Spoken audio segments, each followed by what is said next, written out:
अस्सलाम वालेकुम। हम कुछ दिन पहले हमने बात की थी शार्टिका के बारे में, और वो हमारा जो वीडियो था उसको लोगों ने काफ़ी पसंद किया, काफ़ी उसको व्यूज़ में थे। उससे ये एक अंदाज़ा होता है कि ये एक आम मसला है, आम प्रॉब्लम है लोगों को। और जब मसला होता है तो उसके बाद फिर उसको कुछ गाइडेंस चाहिए होती है, कुछ रहनुमाई चाहिए होती है कि मुझे क्या करना है, कैसे करना है। तो उसी सिलसिले में उसको अगर हम आगे बढ़ाते हैं शार्टिका के साथ, तो शार्टिका तो किसी हद तक सबको कुछ ना कुछ उसके बारे में सही या गलत अंदाजा है।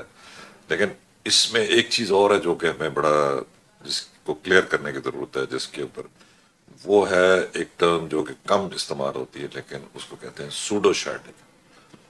सूडो सूडो का मतलब कह सकते हैं कि जी जाली, झूठा शार्टिका, ऐसा जैसे जो लगे कि शार्टिका है लेकिन एक्चुअली वो शार्टिका ना हो। तो शार्टिका को अगर हम कहते हैं कि वो बिल्कुल, जब शार्टिक नर्व होती है, बड़ी नर्व, वो दबती है तो फिर शार्टिका होता है। लेकिन अगर बाज दफा ऐसे होता है कि कुछ और जो एरिया, उस एरिया में जो कुछ स्ट्रक्चर्स है वो उनका प्रॉब्लम होता है और वो नीचे टांग तक दर्द जाता है, और यूं लगता है कि शायद ये शार्टिक पेन है। तो सूडो शार्टिका का मतलब है कि वो दर्द जो टांग में जाए लेकिन एक्चुअली वो शार्टिका ना हो, और वो उसमें शार्टिक नर्व ना प्रेस हो रही हो, दर्द के रेफर होने की या रेडिएट करने की वजह कोई और मसला हो। इसकी जो जो स्ट्रक्चर्स कुछ जो इसके कर सकते हैं, जिनकी वजह से जिनका दर्द हो तो दर्द टांग में जा सकता है, उसमें सैक्रोइलिक जॉइंट है, उसमें फेसेट जॉइंट्स हैं, उसमें लिगामेंट्स हैं इस एरिया के, और उसमें इलियोटिबल ट्रैक्ट है, वो उसके कुछ इस तरह के स्ट्रक्चर्स मिलते जुलते हैं। कुछ बरसा, जैसे ग्रेटर ट्रोकेंटर है एक स्ट्रक्चर, उस पर एक बरसा होता है जो साइड पे हमारी एक एरिया, तो वो दर्द करता है, वो भी टांग में जाता है। टांग में कहाँ तक जाता है ये हम जब डायग्नोज करने लगते हैं फिर हमें उस पर वो इम्पोर्टेंट होता है कि अब हम चेक करें कि टांग में कहाँ तक जा रहा है। तो आमतौर पे जो सैक्रोइलिक जॉइंट और फेसेट जॉइंट के जो दर्द है वो घुटने से ऊपर ऊपर ही रहते हैं, घुटने से नीचे नहीं जाते। और जो शार्टिक, टिपिकल शार्टिक है, शार्टिक पेन है या शार्टिक है, उस जिसमें खास तौर से चौथा पांचवा मोरे या पांचवा और आखिरी मोरे की में से नर्व्स दब रही हूँ, तो वो घुटने से नीचे जाता है, पिंडली में जाता है, पाँव में जाता है। तो इसलिए वो टिपिकल है।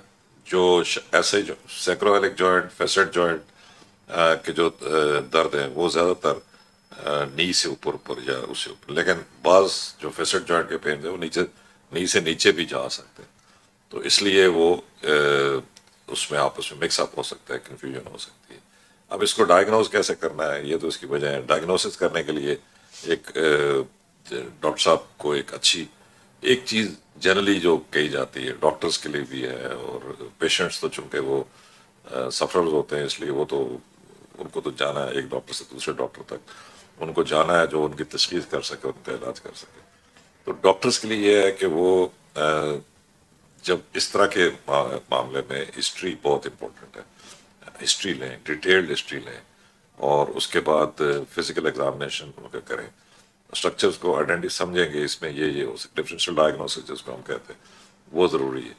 तो उसके बारे में, क्योंकि अगर आपको इन स्ट्रक्चर्स के प्रॉब्लम्स के, इनके मसाइल का पता नहीं होगा तो आप उसको उस डायग्नोसिस के लिए उसको कभी हिस्ट्री और फिजिकल एग्जामिनेशन में उसको चेक नहीं करेंगे। जैसे कहते हैं ना कि eyes don't see what mind doesn't know. अगर ये चीज आपके जेहन में है कि सूडो शार्टिका एक टर्म होती है, सूडो शार्टिका इज नॉट टिपिकल शार्टिका, हर टांग में, हर दर्द जो टांग में जाता है वो शार्टिका नहीं होता, या वो अरकुन निसा जिसको कहते हैं वो नहीं होता, वो शार्टिक नर्व की वजह से नहीं होता।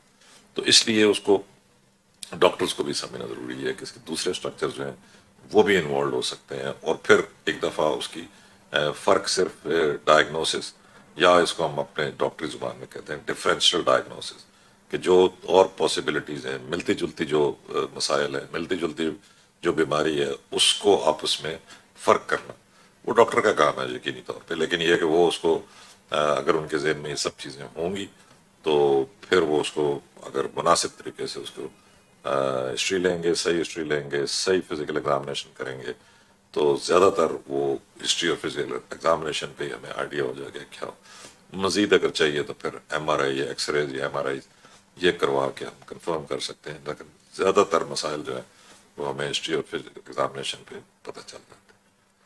Thank you so much.